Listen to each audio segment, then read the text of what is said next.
안녕하세요. 실천적 투자입니다. 오늘은 기업의 주가를 좀 하고자 합니다. 기본적인 설명을 드리고 또 제 개인적인 생각도 드릴 텐데, 특히나 최근에 그러니까 주가 움직이 컸던 시절 들자면 2020년도 3월이죠. 3월 19일에 아마 최저점이었을 거예요. 아마 대부분 종목이. 근데 2023년도 7월 말쯤, 지금 26일에 아마 최근 들어서 가장 큰 거래량이 터졌다 그죠. 근데 그게 의미가 있는가, 거기에 대한 생각을 말씀드리고 싶고요. 제가 누누이 강조하지만 제가 주식 경력이 아주 길지 몇십 년 된 건 아니잖아요. 그래서 많은 부분을 제가 늘 생각을 가져왔고요. 그리고 최근 십몇 년 동안은 우리나라 주식들이 어떻게 움직이는가에 대해서 제 개인적인 경험을 토대로 이제 말씀드리고자 합니다. 우선 기본적으로 주가라는 것은 뭐 단기적으로 움직이기도 하고 중기적으로 움직이기도 하고 장기적 움직임에 대해서 논할 필요가 있는데요. 기본적으로 주가 단기적으로는 솔직히 기업 실적과 무관하게, 예를 들어 2023년도 7월 말에 주가 움직임이 제일 강하고 잘 버는 기업조차도 주가가 많이 하락했어요. 그러니까 기업 가치는 증가하지만 주가는 떨어졌다는 거죠. 이유는 단기적인 요소는 뭐냐? 수요 공급. 그러니까 사는 사람이 더 많다. 그러면 주가가 올라가지만 오히려 파는 사람이 더 많다. 파는 힘이 더 강하다. 그러면 주가는 떨어지는 거예요. 그래서 이제 주가라는 건 단기적으로는 기업 펀더멘털과 무관하게, 또 이제 뭐 중기적인 요소인 금융 현실과 무관하게 단지 이제 수요 공급, 사는 사람과 파는 사람은 시속 게임에 의해서 주가가 좌우된다고 합니다.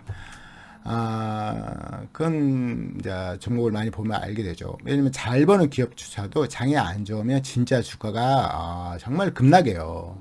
물론 이제 장이 또 이제 평화를 찾잖아요. 그러면 이제 잘 벌었던 기업은 어떤 안 좋은 기간은 주가가 떨어지죠. 하지만 그 기간 동안도 돈을 버니기 때문에 또 이제 평온해지면 잘 벌었던 기업이 너무 싸다는 걸 인식을 하잖아요. 그래서 기존 보유자, 신규 매수자 모두 사기 바쁘죠. 그래서 갑자기 폭등하죠.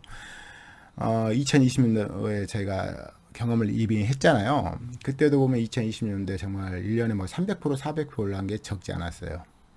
대부분 보면 이제 그때 1년 동안 많이 올라간 거, 왜 올라가는가 이런 거는 분류를 좀 작업을 했는데, 제가 만약 2020년 돌아가면 당연히 수익성이 특급인 종목을 샀을 거예요. 제가 말한 특급이 어떤 걸 의미하는 걸 잘 아실 텐데, 이건 이제 제가 경험한 거고, 이제 대가들도 보면, 법도 그렇고, 대부분 안 버는 기업보다는 잘 버는 기업을 삽니다. 잘 번다는 것은 여러 가지 의미일 수도 있겠지만, 아무튼 수익성이 좋은, 그리고 이제 지속성도 강하고, 그런 기업을 사는 게 최고죠. 아무튼, 주가라는 건 단기적으로는 기업 펀더멘털과 무관하게, 그리고 금융 현실과도 무관하게 수요 공급에 의해서 움직인다는 것을 안다면 그걸 잘 활용할 수 있겠죠. 그래서 예를 들어서 좋은 종목이 일시적으로 떨어졌어요.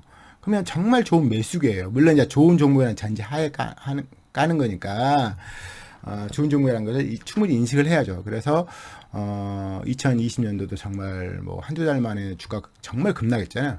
물론 이제 2020년도 3월 이제 하반기로 가면서 주가 또 다시 급등했죠. 그러니까 단기적으로는 그 회사들이 좋은 회사 많은데 모든 종목이 급락한다는 거죠. 물론 이제 그 급락할 때 많이 사면 좋겠지만 그런 사람은 없잖아요. 이왕 산 다음에 급락할 때 좀 더 살 수 있겠죠. 아니면 어떻게 보면 급락 당시에 주가 종목을 갖고 있으면 다시 급등에 그냥 홀딩했다. 급락에 안 팔고 홀딩했다. 그러면 수익률도 괜찮았을 거예요. 다 그걸로 충분하거든요. 그래서 제가 명심할게, 좋은 종목조차도 장이 안 좋으면 단기간에는 급락해요.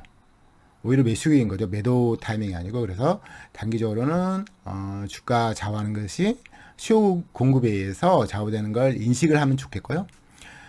또 이제 중기적으로는 이제 기간을 정확히 설정하지 못하겠어요. 그렇지만 이제 대부분 이렇게 종목을 많이 보다 보면 그게 이제 어느 정도 인식이 가능한 건데, 중기적으로는 이제 금융현실, 특히 이제 고금리냐 저금리냐, 고금리 때는 당연히 이제 이자를 많이 주잖아요. 이자를 많이 주니까 투자한다기보다는 은행에 때 노는 게 낫겠죠, 훨씬.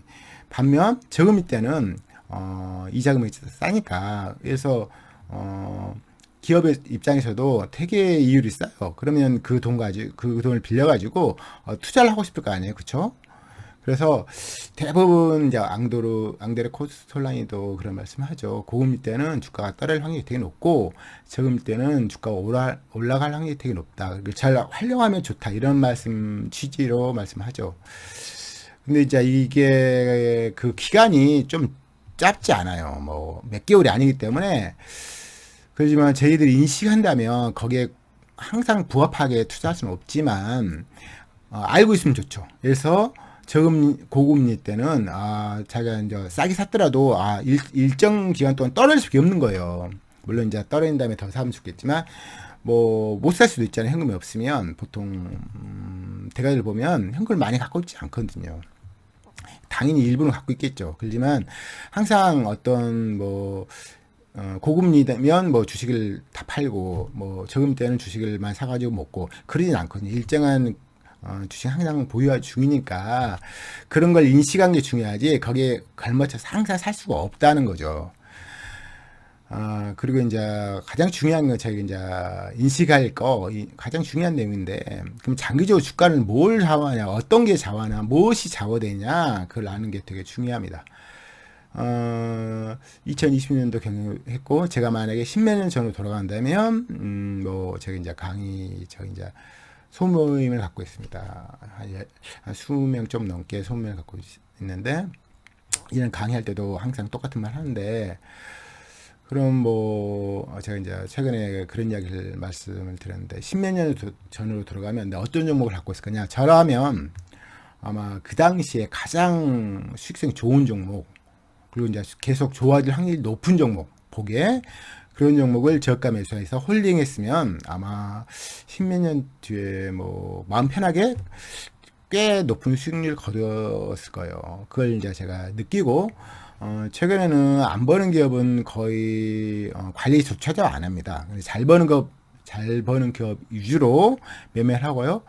또 잘 버는 기업을 찾으자면 사면 좋겠지만 그건 신의 영역이에요. 잘 버는 기업, 버핏도 말하지만 잘 버는 기업, 훌륭한 기업을 적정가에 사도 원하는 투자 수익을 거두는데 부족함이 없어요.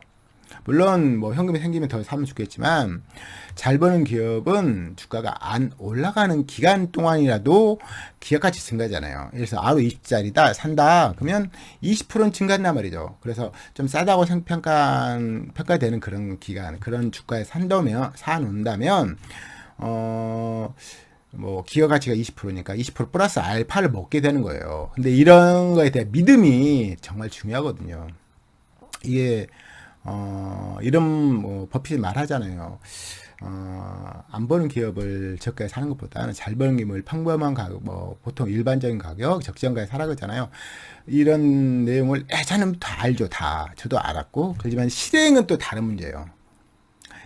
그래서 이게 아는 것과 실행은 정말 불일치를 많이 이루거든요. 이제 그걸 일치하는 과정이 어떻게 보면 좀 더 업그레이드되는 과정이고.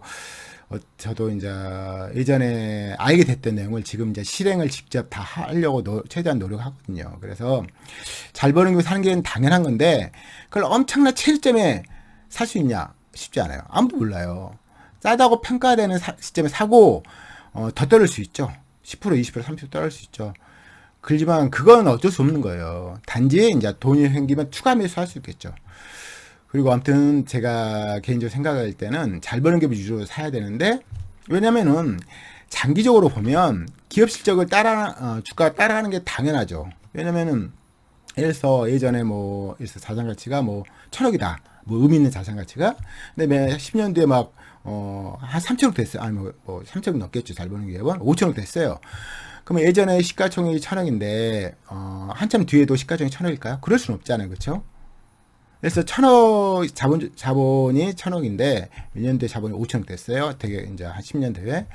그러면 어떻게 보면 예전에 시가총액 자본이 1,000억이고 나중에 이제 자본이 5천억 됐을 때 예전 시가총액이 1,000억이면 현재 시가총액 5천억 정도 돼야 돼요. 무슨 말을 하고 싶으냐면요. 자본총액 증가잖아요. 특히 빠르잖아요. 그러면 일정 기간 뒤에는 물론 단기적으로는 수요 공급이 있으니까 주가가 너무 싸지기도 하고 너무 비싸기도 할 거예요. 그럼 이제 현실도 반영하니까. 그러지만 장기적으로는 이 자본 총계가 증가하는 속도로만큼 주가가 올라가게 돼 있어요. 물론 잘 버는 기업은 제가 항상 말씀드리면 오버해서 올라가는 시점이 있어요. 물론 이제 매도 시점은 오버해서 올라가는 시점에 매도 쳐야죠. 그리고 또 과하게 떨어지는 시점에 또 매수하고, 이것만 실행을 잘해도, 이게 이제 실행이 어려우니까 문제인데, 이것만 실행을 잘해도 저희들이 원하는 수익률, 물론 이제 너무 높은 수익률 원하면 안 되겠죠. 일반적으로 20-30%만 복리로 그냥 차근차근 쌓아도 정말 큰 투자 수익률을 거두게 되는 거거든요. 그래서 이제 사람들이 더 높은 수익률을 원하니까 이게 문제 있는 거지. 이제 주식 투자를 계속 하다 보면 20-30%도 굉장히 큰 거고요. 문제는 이제 금액이 커졌을 때 20-30%는 정말 막강하단 말이죠. 금액이 적을 때는 솔직히 큰 의미가 없어요. 근데 이제 차근차근 금액이 적어질 때 트레이닝을 계속 해가지고 금액이 커진 다음에 적어질 때 올바른 습관을 계속 들이는 그런 투자 방식을 해가지고 금액이 커진 다음에 적었을 때 예를 들어서 20%라든지 30% 먹었어요. 근데 커질 때도 20%, 30% 먹잖아요. 그럼 금액 자체가 완전히 다르거든요. 그래서 제가 말씀드린 것은 단기적으로는 당연히 수요 공급에 의해서 실적이 좋더라도 주가 떨어질 수도 있고요. 금융실 방향이기 때문에 주가 떨어질 수도 있어요. 또 과하게 올라갈 수도 있고요. 그리고 이제 중기적으로는 금융실 방향에서 고금리, 저금리가 의미 있고요. 고금리 때는 주가가 떨어질 확률이 되게 높고, 저금리 때는 과하게 올라갈 확률이 되게 높아요. 그걸 잘 명심하고요. 또 장기적으로는 제가 이제 뭐 10년으로 돌아가면 잘 버는 기업 위주로 샀다는 말씀 드렸잖아요. 왜냐면은 뭐 2023년도에 주가 많이 올라온 종목 있잖아요. 물론 이제 최근에 많이 떨어졌죠. 많이 올라간 종목들도 장이 안 좋으니까. 그렇지만 쭉 올라가다가 떨어지고 올라가다 떨어지고 이런 거잖아요. 잘 보는 기업은. 왜냐면 기업 가치 계속 증가하니까 거기 휘감아서 주가가 올라가거든요. 그래서 장기적으로 주가는 그러니까 시가총액이 증가하는 것은 기업 가치가 증가가 급한 종목이 장기적으로는 기업 가치 증가와 분과 부합해서 주가가 시가총액이 올라갈 확률이 되게 높다는 거죠. 또 과하게 올라간단 말이죠. 그래서 이걸 명심한다면 잘 버는 기업 위주로 사는 게 좋고요. 버핏도 보시면 잘 버는 기업만 사잖아요. 그렇죠? 그래서 잘 버는 기업만 관리를 해도 솔직히 돈 버는 지장이 없어요. 물론 이제 비싸게 사면 문제 생기죠. 싸게 사는 게 최고지만 적정가에 사도 저희들이 원하는 수익률을 거둔데 하등의 지장이 없어요. 단지 그걸 안 믿으니까 이 기업가 증가가 의미 있으려면 2, 3년 되면 잘 버는 기업은 2, 3년 되면 기업가치가 한 50% 증가하거든요. 50%만 먹어도 그렇죠. 어떻게 보면 2, 3년 동안 50% 먹잖아요. 엄청난 거예요. 투자 수익률. 근데 실제로 더 많이 올라갈 확률이 되게 높고요. 과하게 올라갈 확률이 되게 높거든요. 그리고 이제 제가 이제 2023년도 7월 말에 유튜브를 찍고 있는데, 최근에 이제 말이 많은 종목, 말이 많이 논해진 종목이 정해져 있죠. 지금 에코프로나 에코프로 BM 이런 거, 뭐, 코스닥 1, 2를 다투고 있고, 또 2023년 7월 26일에 이제 거래량이 최고였거든요. 모르겠어요. 제 개인적으로 제가 배운 거, 제가 알고 있는 상식은 과하게 올라가요. 주가 이렇게 과하게 올라가잖아요. 항상 과하게 떨어져요. 이게 주식판 이야기예요. 이게 기업 가치가 아무리 폭발적으로 증가해도, 근데 에코프로나 에코프로 뭐 폭발적으로 증가하는 종목이 아닙니다. 하루 20짜리예요. 현금 흐름 마이너스고. 그래서 필연적으로 떨어지게 됐어요. 근데 떨어진다는 게 제가 이제 예전에 사료에 들었지만 OCI가 엄청난 종목이 있거든요. 60만짜리 6만까지 떨어져요. 10분의 1 통에 나요. 10분의 1 통이라는 게 어떤 의미인지 저도 자세히는 모르겠지만 이제 뭐 반토막, 2분 1토막 이런 건 알죠. 충분히 이제 경험도 하고 그랬으니까. 정말 거의 다 지옥을 보내버리는 거거든요. 그래서 이제 특정 이제 저희는 이제 약간 고리타분한 유튜브잖아요. 유튜버인데 왜냐면 이제 대가들처럼 사고 싶고 대가들이 좀 고리타분해요. 근데 이제 뭐 젊은 친구들을 보면 이제 실시간으로 반응을 하죠. 실시간 뭐 에코프로, 에코프로피엠, 뭐 공무도 이런 얘기를 하죠. 의미 없다는 게 아니라 중요한 것은 저희는 같이 투자하고 잃지 않으려고 하잖아요. 그러니까 쌍구간에 사는데 쌍구간 사는데 집중하시고 이 중간 과정은 중요하지 않아요. 중간 과정은 기업가치 계수 증가는 그냥 홀딩이에요. 상당 기간 동안. 과하게 주가가 올라가지 않은 이상 기업가치 계수 증가는 한 홀딩이에요. 그리고 과하게 비싼 구간 있잖아요. 구간은 분할 매도로 일정 기간 매도 치면 그걸로도 좋게요. 물론 이제 뭐 에코프로나 에코프리비엔처럼 과하게 올라가면 정말 좋겠죠. 근데 그건 신용이고 가장 중요한 것은 확신 좀 자기 계획한 대로 움직이는 거거든요. 주가가 어떻게 보면. 물론 그렇진 않은데 장기로 보면 기업가치 증가만큼 주가가 올라간다 했잖아요. 이렇게 이제 그걸 경험하고 거기에 대한 믿음이 있으면 그런 종목에 좀 집중 투자한단 말이죠. 많은 비중 투자한단 말이죠. 중요한 것은 모든 종목이 올라갈 수 없어요. 그건 신의 그 불가능해요. 버핏도 그게 불가능해. 대신 좀 많은 포지션을 갖고 있는 종목, 좀 비중이 높은 종목이 많이 올라가면 다른 종목이 수익률이 낮고 마이너스여도 전체 수익률이 높아지는 거예요. 그게 이제 주식판이거든요. 그래서 모든 종목을 다 먹을 수 있다. 불가능해요. 단지 좀 확률적으로 높은 올라갈 확률이 높은 종목에 좀 더 많이 포트를 그 비중을 높이면 그게 전체 수익률을 좌우한단 말이죠. 그게 주식판이에요.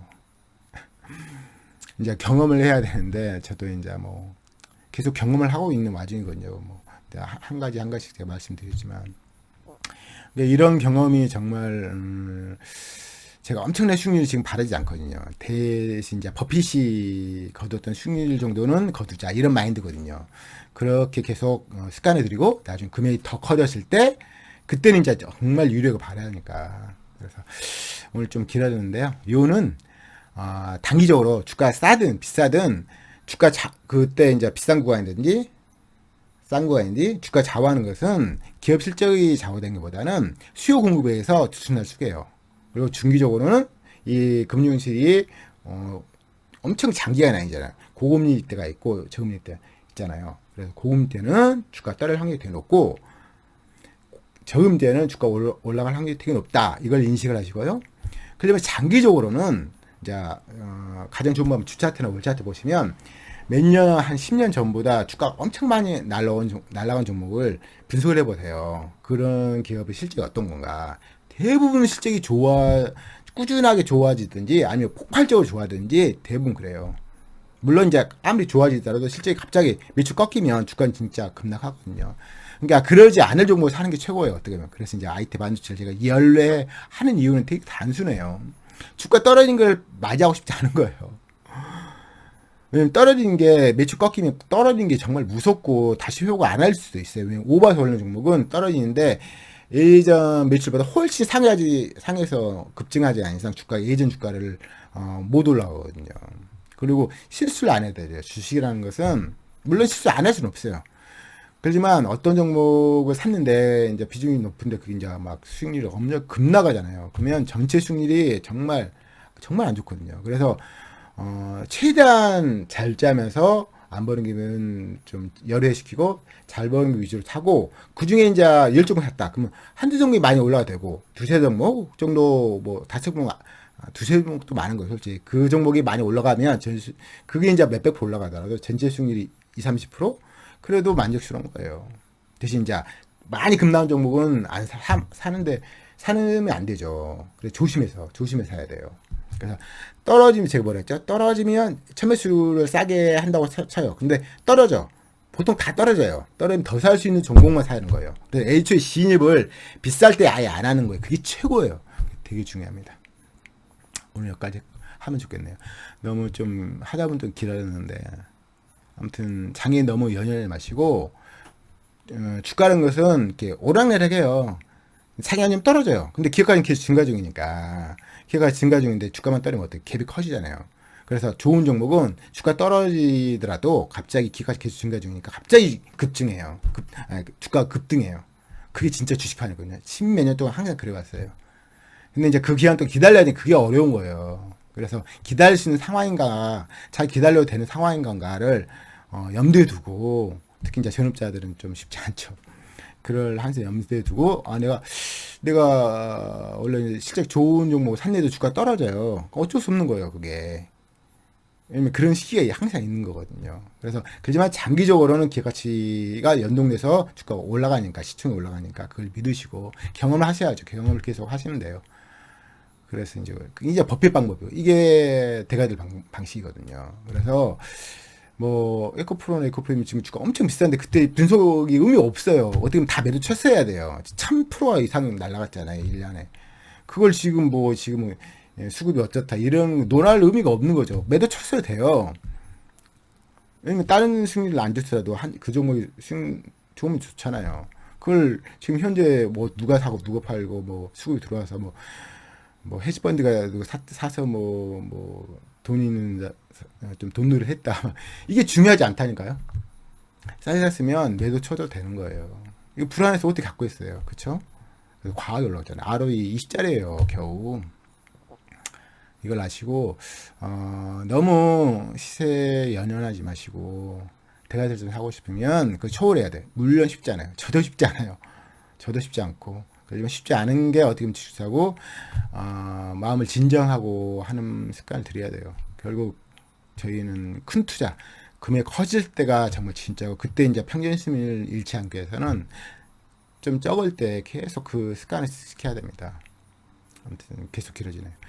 아무튼 너무 연연해 마시고 기업 실적이 조만간 발표하잖아요. 이제 2분기 저희 보유하는 종목, 살 종목 실적에 집중하시고 주가야 실적이 좋으면 또 갑자기 급등해요. 정말 1년에 300% 증가한다니까요. 주가가 300% 급등해요. 2020년도 그랬잖아요. 또 그럴 수 있어요. 충분히 그래요. 그걸 믿으시고 하시면 되겠습니다. 너무 길어졌는데 아무튼 다음에 더 좋은 영상으로 찾아뵙도록 하겠습니다. 감사합니다.